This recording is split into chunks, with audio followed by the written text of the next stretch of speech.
HOA tried to stop me from using my own lake and called the cops. Then I took control of their marina. I stood there, boat ready, sun shining down when she came over. Her eyes were cold, like she already knew how this would go. And then she pulled out her phone, dialed the cops. I thought to myself, this can't be happening right now. But what happened next? You won't believe it. They thought they had control. But I had something they didn't. In just 10 minutes, I owned their marina. Welcome to HOA Unit, where we dive deep into the craziest HOA conflicts. I'm Mark, and I'm just another guy living in a suburban world that thrives on rules, power trips, and petty drama. I never expected to get caught up in an HOA fight. But sometimes life has other plans. This is my story.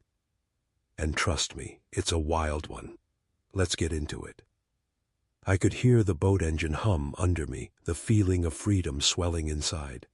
I had waited all week for this moment, just to launch my boat on my own lake. It was a perfect morning. The sun was shining, the water was calm, everything was set. The plan was simple.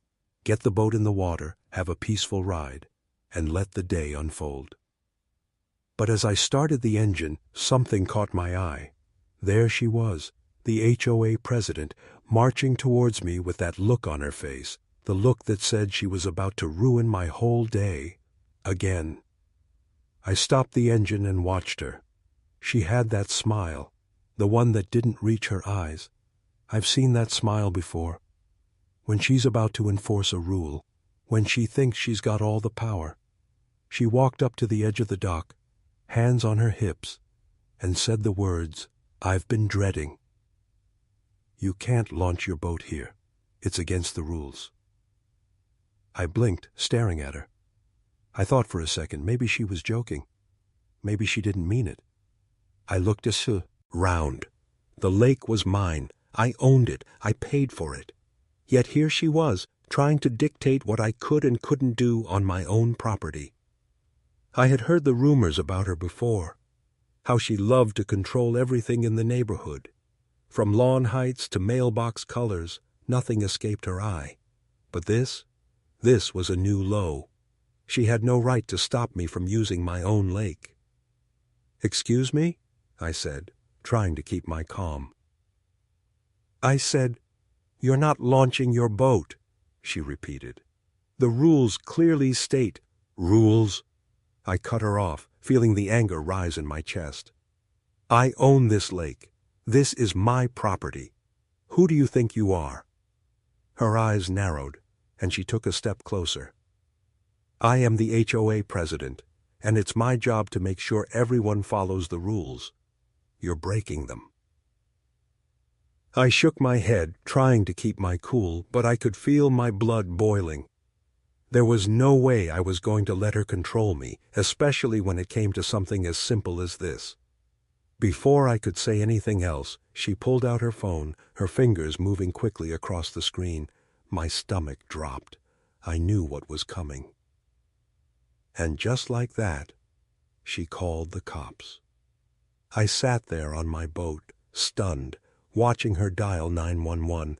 She didn't even hesitate.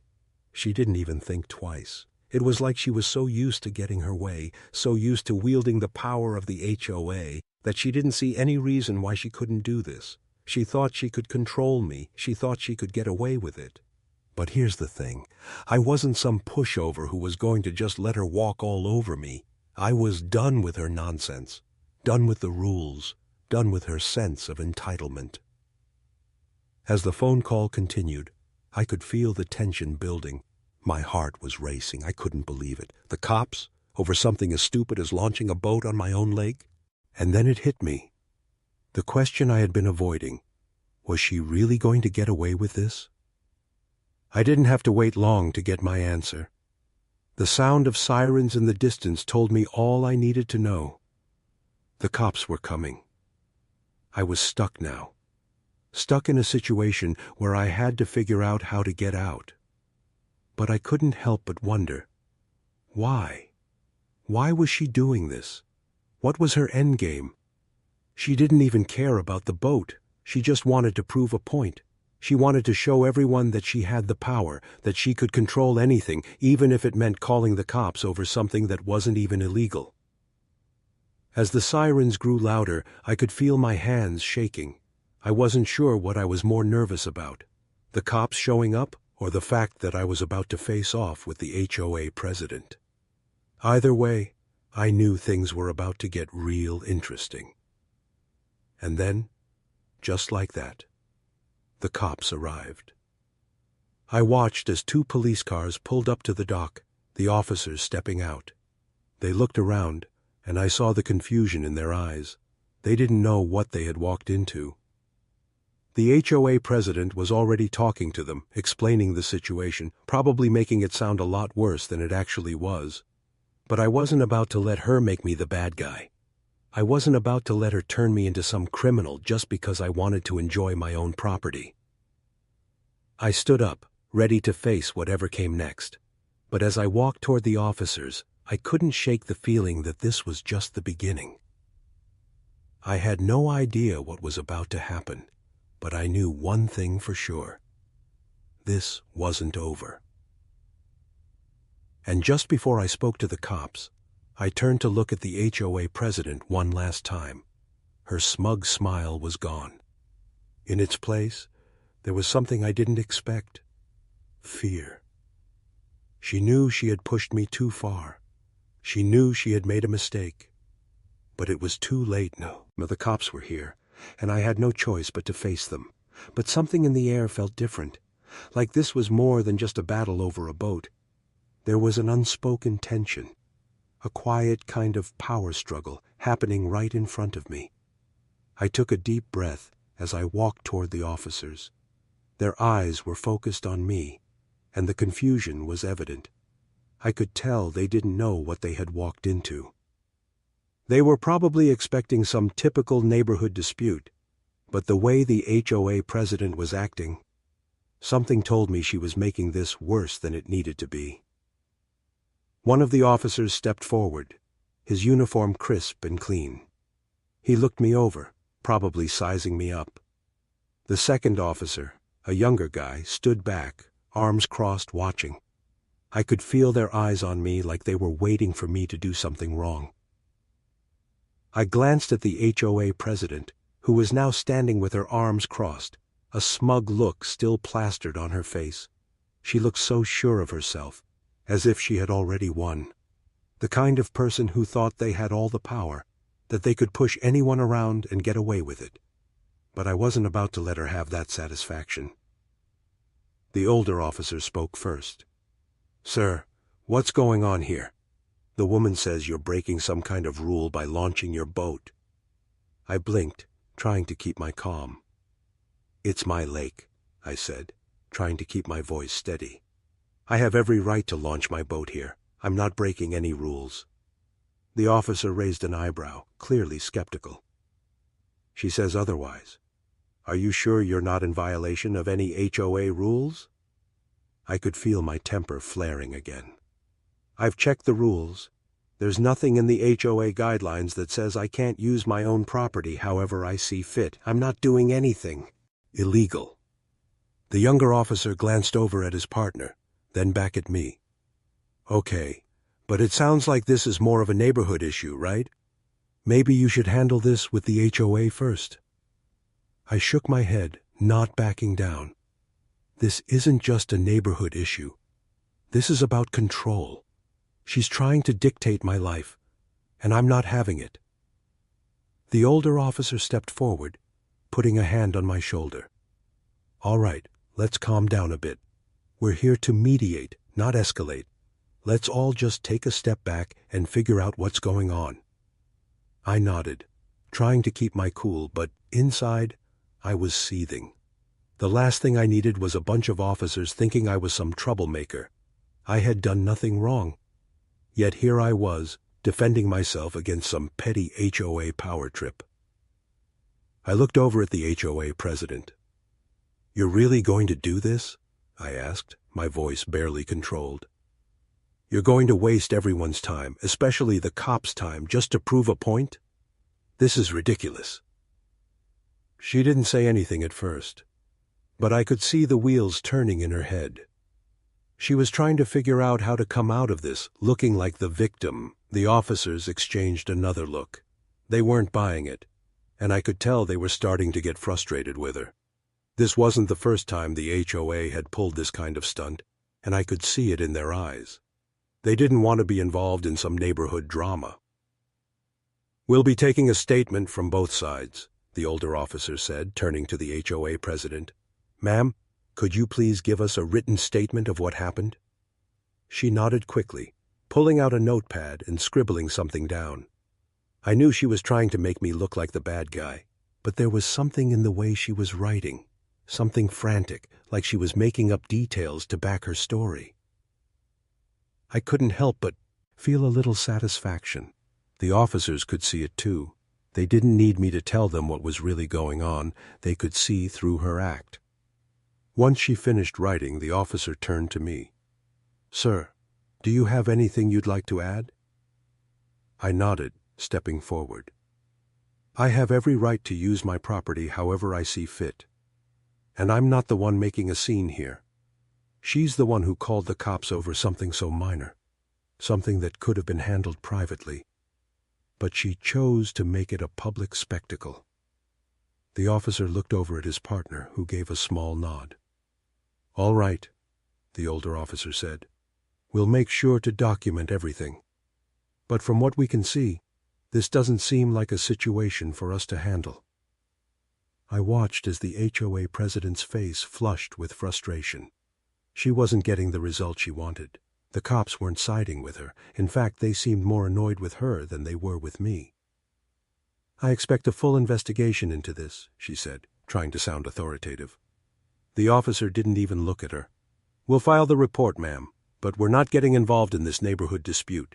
You need to handle it at the HOA level." With that, the officers turned and walked back to their cars. I stood there, staring after them, my heart still racing. It felt like a victory, but I knew this wasn't over. This was just one battle in a much bigger war.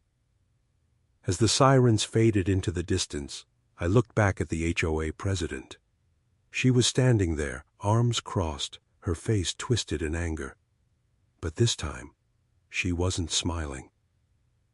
I had won. For now.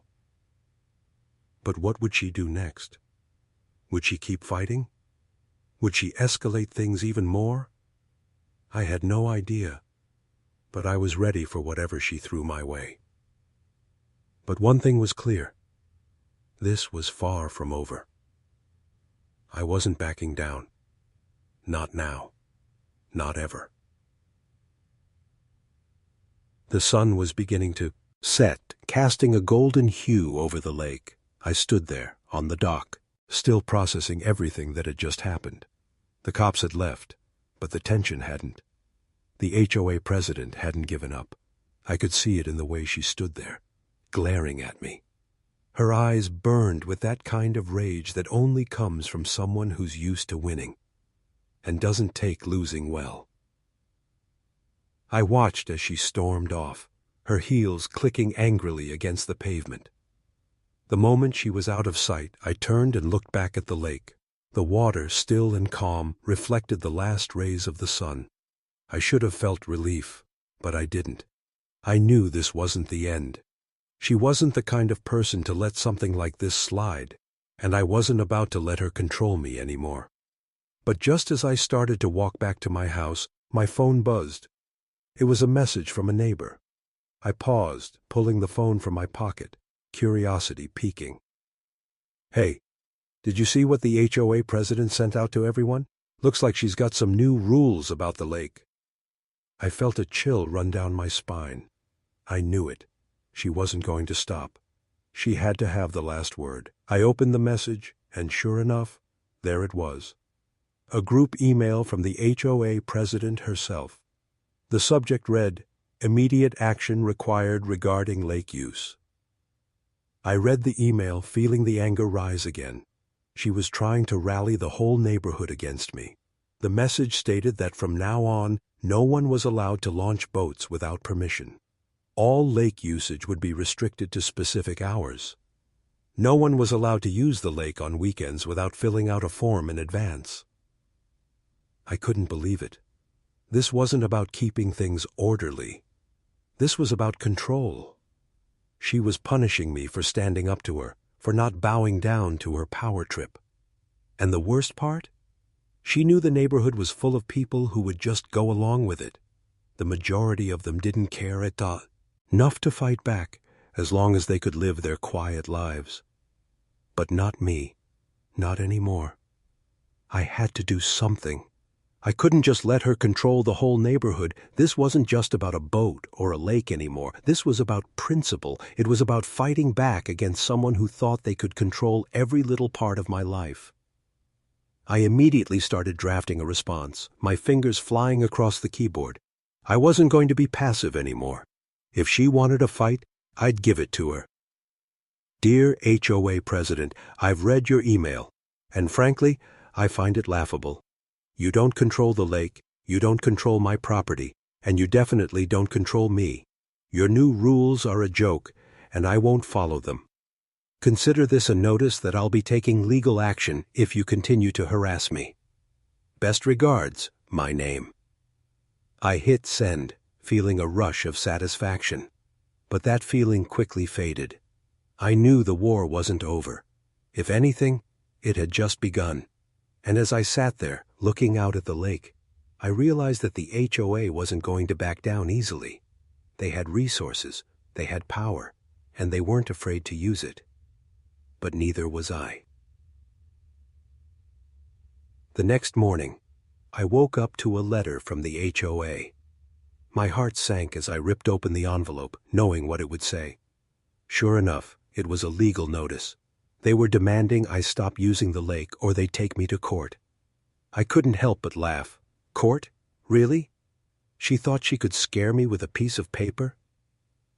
I read through the letter a second time, making sure I understood what they were saying. They were threatening legal action over something so small, over something so petty. But this was their game. Harassment, intimidation, power plays. And they thought they could break me. I wasn't going to let that happen. I was done being their punching bag. I made a decision right then and there. I wasn't going to back down. If they wanted to play dirty, I'd show them how it was done. I had to hit them where it hurt, their own rules, their own system. I reached out to a lawyer, one who specialized in HOA disputes. I told him everything, every little detail. He listened patiently, then gave me a small smile. "You've got a good case here," he said. "They're overstepping. We can fight this." The more he spoke, the more confident I became. This wasn't just about me anymore. This was about standing up for everyone in the neighborhood. It was about showing the HOA that they couldn't just push people around and expect to get away with it. I spent the next few days gathering every document, every piece of evidence I could find. I contacted other neighbors, trying to find anyone who had dealt with the HOA's bullying tactics. I started compiling my case, piece by piece. The more I worked on it, the more I realized how many people were just waiting for someone to stand up to the HOA. They were tired of the petty rules, the fines for the smallest infractions, the sense of fear the HOA had instilled in them. I wasn't the only one who was fed up. I wasn't the only one who had had enough. And that's when I realized something. This wasn't just about me versus the HOA president anymore. This was about the entire neighborhood. This was about bringing justice to all those who had been silenced. This was about taking back control of our lives, our homes, and our community. I sent the letter to the HOA president. It was a simple statement of intent. You wanted a fight? You've got one, and I'm not backing down. I sat back in my chair, feeling a sense of power I hadn't felt before. The ball was in their court now, but I wasn't worried. I had a plan. And more importantly, I had a team of people behind me, ready to take action. The next few days felt like a blur. I could barely focus on anything but the HOA. The letter I had sent out, just a few words on a piece of paper, had sparked a firestorm. I could feel the tension in the air. Every time I stepped outside, I could sense the eyes of my neighbors on me. They were watching. They were waiting. They knew something was coming, and it wasn't going to be pretty. And sure enough, just a couple of days later, I got a call from my lawyer. He sounded serious, and I could hear the urgency in his voice. "We need to talk. The HOA is moving fast." I felt a knot tighten in my stomach. I'd been expecting this. After all, they weren't going to sit back and let me embarrass them. They were going to hit hard, and they were going to hit fast. I met with my lawyer that afternoon. He spread out the papers in front of me. More legal documents, more threats from the HOA. This time it wasn't just about stopping me from using the lake. They were coming for my property. They were trying to seize my land, claiming I was violating some vague community guidelines that didn't even exist. I leaned back in my chair, stunned. How far would they go to keep their control? They weren't just upset about the boat anymore. They wanted to make an example out of me, to break me. And that was something I wasn't going to let happen. "I've seen these tactics before," my lawyer said, his voice calm but firm. "They'll try to intimidate you, push you into a corner. But this is a bluff. They don't have the grounds to do what they're threatening." I stared at the papers in front of me, my mind racing. Every piece of paper seemed like another small attack. Another way they were trying to control me, to make me feel powerless. But the more I thought about it, the more I realized they didn't know who they were messing with. "I'm not backing down," I said, determination rising in my chest. "I'm not just going to let them take what's mine." The lawyer gave me a reassuring smile. "Good. That's what they need to hear. We're going to hit them with everything we've got, but we need to act fast." Over the next few days, I threw myself into gathering evidence. I reached out to my neighbors, the ones who'd been too afraid to speak up before. One by one, they came forward with stories of the HOA's bullying tactics. One neighbor had been fined for having a garden gnome in their yard. Another had been slapped with a violation for simply parking in front of their own house. And then there were the bigger stories, the ones that really made my blood boil. The HOA had been threatening to seize properties for the smallest infractions. People were scared to even speak up, afraid that any complaint would land them in legal trouble. They had created a culture of fear, and I was done being part of it. I wasn't alone anymore. More and more neighbors started speaking up, joining the fight. And as we rallied together, I realized just how many people were fed up with the HOA. I wasn't the only one they had targeted. I wasn't the only one they had tried to control. But now, we were fighting back. And this time, it wasn't just my battle. It was everyone's. The HOA wasn't going to know what hit them. The day of the hearing arrived. I stood in front of the court, my lawyer by my side, ready to face the HOA. The tension was palpable. The HOA president, as smug as ever, sat across from me, flanked by her lawyer. She had that look on her face, the one that said she thought she had already won. She thought she could bully me into submission. But I wasn't about to let that happen. Not now. Not after everything I had been through. The judge called the court to order, and we all sat down. The hearing began, and I could feel my heart pounding in my chest. The HOA lawyer stood up first, trying to present their case, but I wasn't paying attention to him. My eyes were fixed on the HOA president. She looked like she was enjoying every second of this, every moment where she thought she had the upper hand. But as the hearing went on, I could see something shifting. The lawyer was stumbling over his words, trying to explain vague community guidelines that didn't hold up in court. And when it was my turn to speak, I stepped up confidently. "I have the right to use my property as I see fit," I said, my voice steady and calm. "And I am not going to let anyone, not the HOA president or anyone else, tell me what I can and can't do with my land. This isn't just about a boat. This is about standing up to people who abuse their power." I could feel the eyes of the room on me, my neighbors included. They were watching, waiting. The tension was thick. The HOA president's smug smile had started to fade, but she wasn't going to give up easily. She tried to speak, but the judge quickly shut her down, telling her to let me finish. I laid out everything, how the HOA had overstepped, how they had created a culture of fear in the neighborhood, and how their tactics were not only unethical but illegal. I even had testimonies from my neighbors to back me up. As I spoke, I could see the judge nodding, listening closely. And that's when the tide turned. The judge looked at the HOA president, his gaze hard. "It seems that your actions have not only been unreasonable but frankly unlawful. I'm inclined to rule in favor of the defendant." I felt a surge of relief, but it wasn't over yet. The HOA president's face went pale, and I could see her trying to compose herself, but I knew she wasn't expecting this. As the judge deliberated, I couldn't help but wonder, how far would she go to win? How far was the HOA willing to take this? They'd tried to crush me, to make me feel small, but I wasn't going to be their victim. Not now, not ever. The courtroom was silent for a moment as the judge deliberated, his eyes scanning the papers, the arguments, and the testimonies. The tension was unbearable.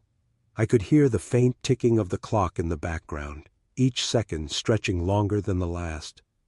My lawyer was sitting next to me, arms crossed, giving nothing away. I turned to look at the HOA president. Her face was pale now, her smug smile completely wiped away. The confidence she had walked in with was gone, replaced by a flicker of panic. She tried to maintain her composure, but the cracks were showing. "Ladies and gentlemen," the judge finally spoke, breaking the silence, "I've reviewed the case carefully, and I'm prepared to make my ruling." I could feel my heart pounding in my chest. My fingers gripped the edge of the table, but I kept my eyes on the judge. I had come so far, but the fear of failure was still there. I wasn't sure if this would be the moment when everything would fall apart, or if I would finally get the justice I had been fighting for. The actions of the HOA in this case were not only excessive, but also highly questionable. The defendant, he glanced at me, has shown that the HOA has overstepped its authority, creating unnecessary restrictions and harassing a homeowner for legitimate actions. Based on the evidence provided, I rule in favor of the defendant. I sat there, stunned. I didn't hear the applause or the cheers.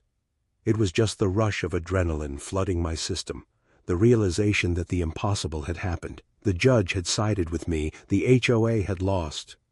I didn't know whether to laugh or cry, but I definitely wasn't going to show the HOA president any satisfaction. I turned to her slowly, letting the moment sink in. She was furious. She tried to hide it, but the way her eyes were narrowing told me everything. She had underestimated me, and now she had lost. "Your actions have consequences," I said quietly, just loud enough for her to hear.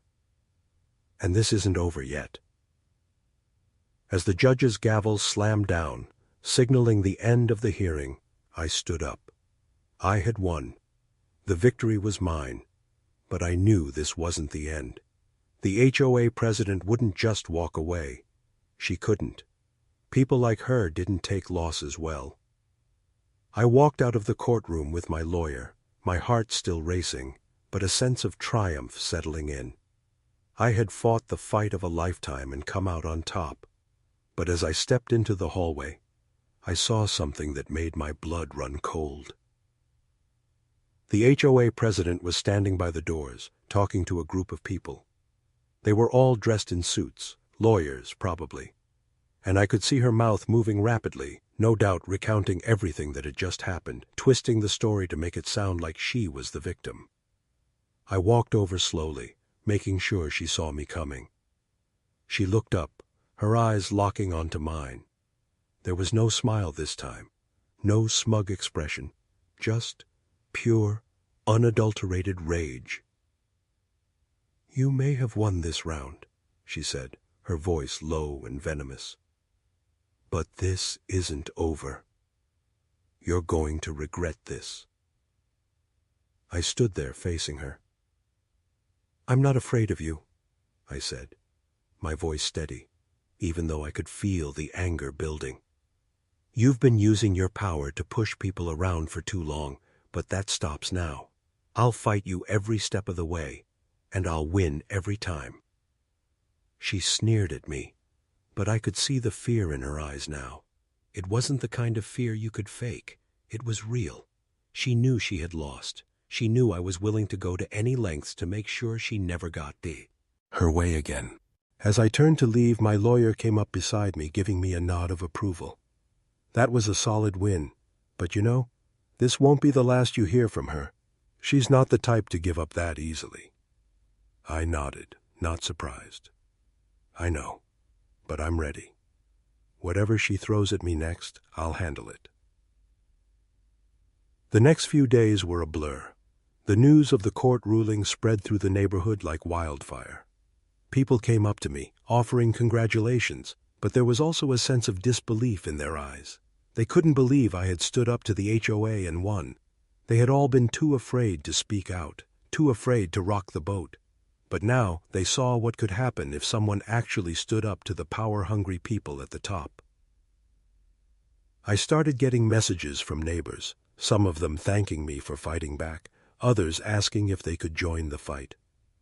I realized with a sense of pride that my victory wasn't just mine. It was everyone's.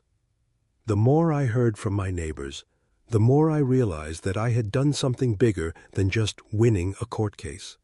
I had started a movement. I had shown people that they didn't have to live in fear. They didn't have to let the HOA push them around.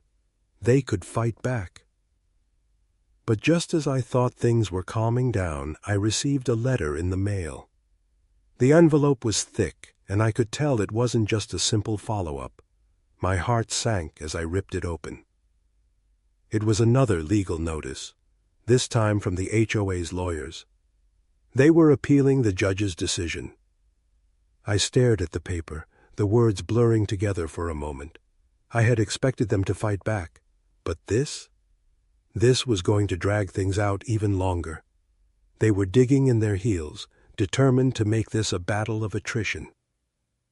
I put the letter down, my mind racing. I had won in court, but this wasn't over yet. The HOA wasn't going to let me have the last word. They were going to keep coming at me, no matter how long it took. But I wasn't backing down, not now, not ever. This fight was far from over, and I wasn't going to let them take everything I had worked for. The following weeks felt like an eternity. The fight with the HOA was far from over, and the constant barrage of legal notices, threats, and passive-aggressive tactics wore me down more than I'd ever anticipated. Every day felt like I was waking up to a new battle, a new page in the war they had forced me into. The fight wasn't just about a boat on my lake anymore. It was about power, about proving that they couldn't crush me. The appeal from the HOA was just the beginning. They were relentless, pulling every string they had. I got another letter in the mail. This time they had found some obscure law, buried deep in the HOA's charter, claiming that they could override my property rights if I was deemed to be disrupting the peace. It felt like they were pulling at straws, grasping for anything that would allow them to maintain control. And their latest tactic? They were attempting to bring the entire neighborhood into the fight. I was used to the silent whispers behind closed doors. The HOA had a way of planting seeds of doubt, of turning neighbors against each other, making people too scared to take a stand.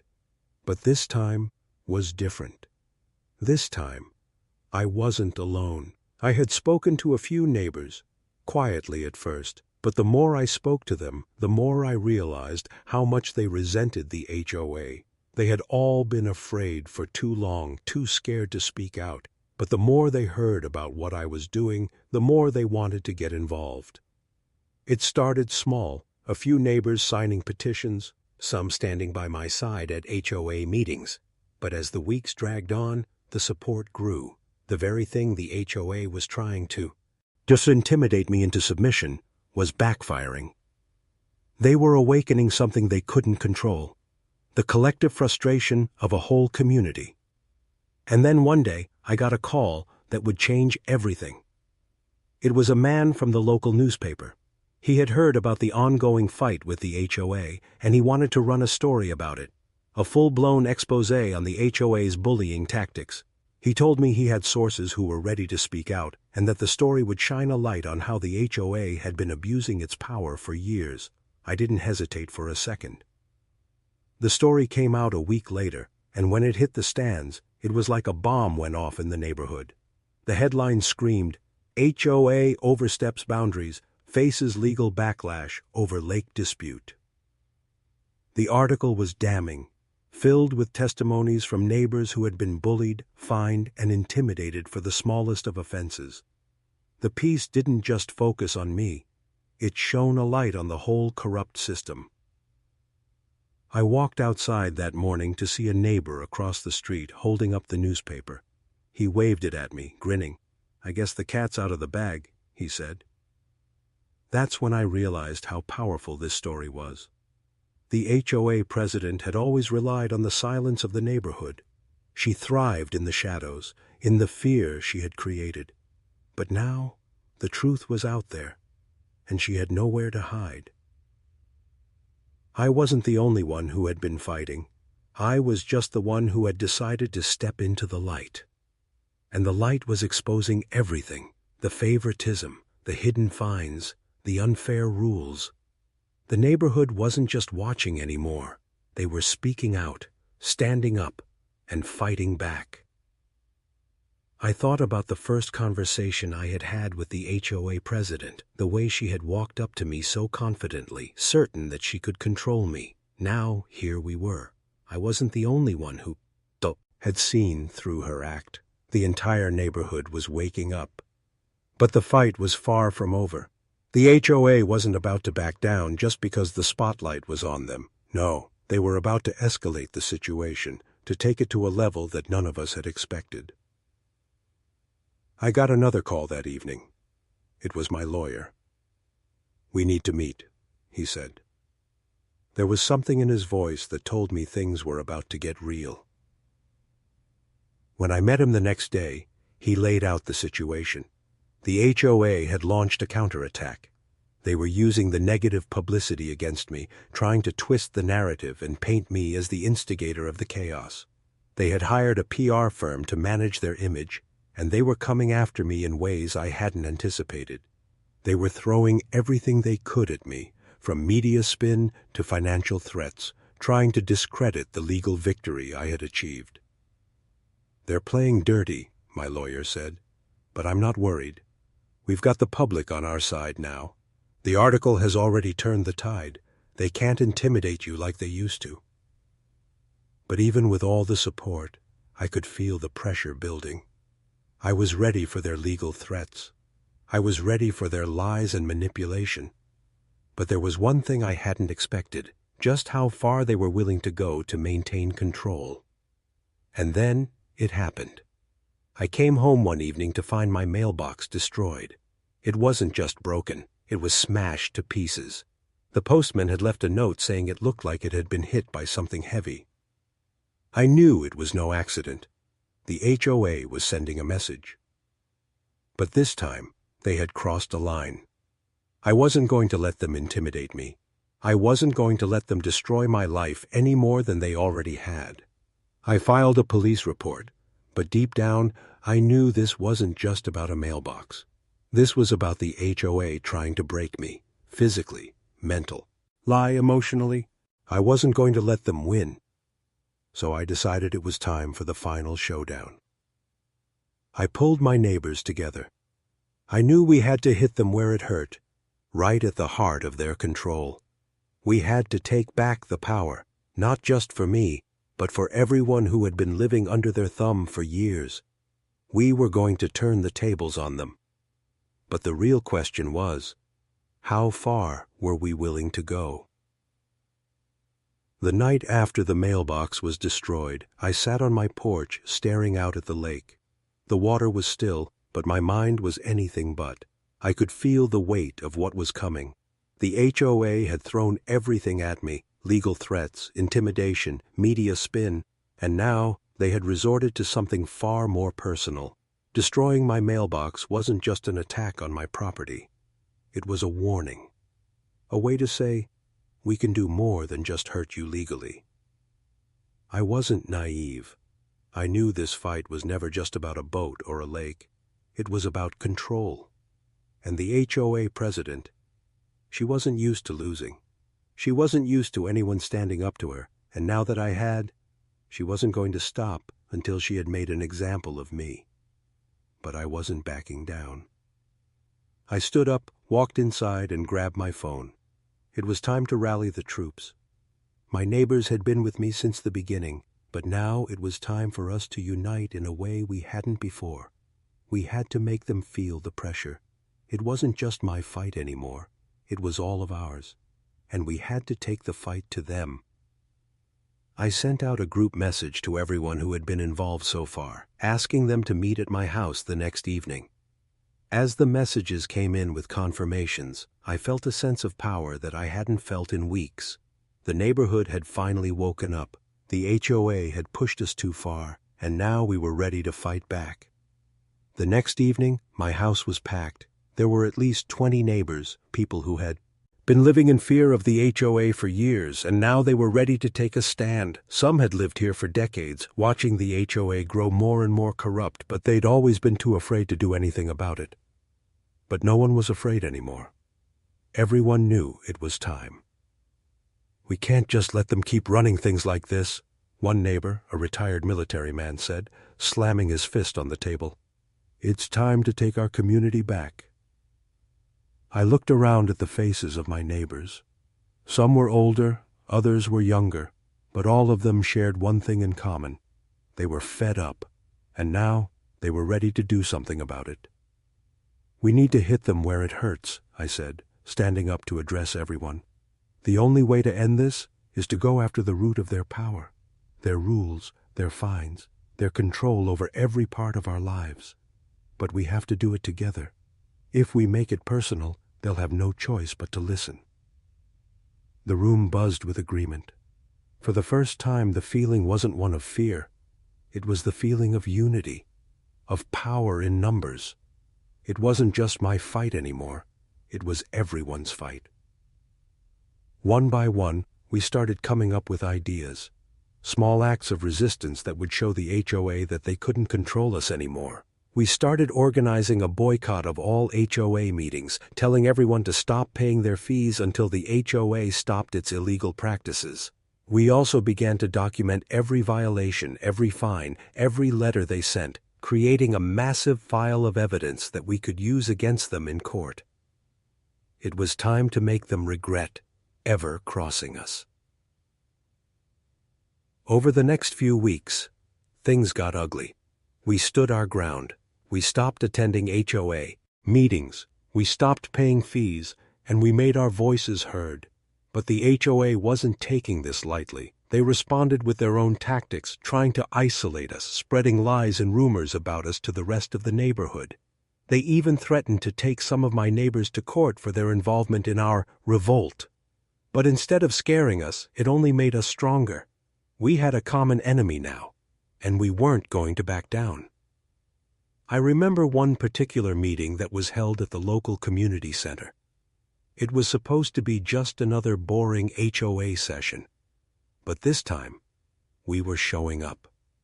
All of us. We packed the room with our supporters, people who were ready to stand up to the HOA for the first time in years. It was time to put pressure on them in person, to let them know that we weren't afraid. The HOA president walked in, looking even more furious than usual. Her eyes scanned the room, and I could see the moment she realized we were all there. Her face went red with rage, and for a second, I thought she might just explode. But we were ready for her. I stood up, taking the floor before she could even begin her usual speech. "This is our community," I said, my voice steady, but loud enough for everyone in the room to hear. And it's time we take it back from people who've been using it to control us for far too long." The room erupted in applause. People were standing, clapping, and for the first time the HOA president looked like she had lost control. She tried to speak, but no one was listening to her. "You don't get to dictate our lives anymore," I continued, my heart pounding in my chest. "You don't get to force us to live in fear. This ends now." At that moment, I knew this was the turning point. The HOA couldn't fight us all. They couldn't silence every single one of us. The power had shifted. After the meeting, I received a phone call. It was from the lawyer who had been helping me. He told me the HOA had finally conceded. They were dropping the case. They didn't have the resources to fight us anymore. They had been forced into a corner and they had no choice but to back off. I hung up the phone, disbelief and relief washing over me. We had done it. We had won. But it wasn't just my victory. It was the victory of everyone who had been silenced by the HOA, of everyone who had been afraid to speak out. We had finally taken back control. As I looked out at the neighborhood, I knew one thing for sure. The HOA had underestimated us. They thought they could break us. They thought they could control us. But in the end, they had only made us stronger.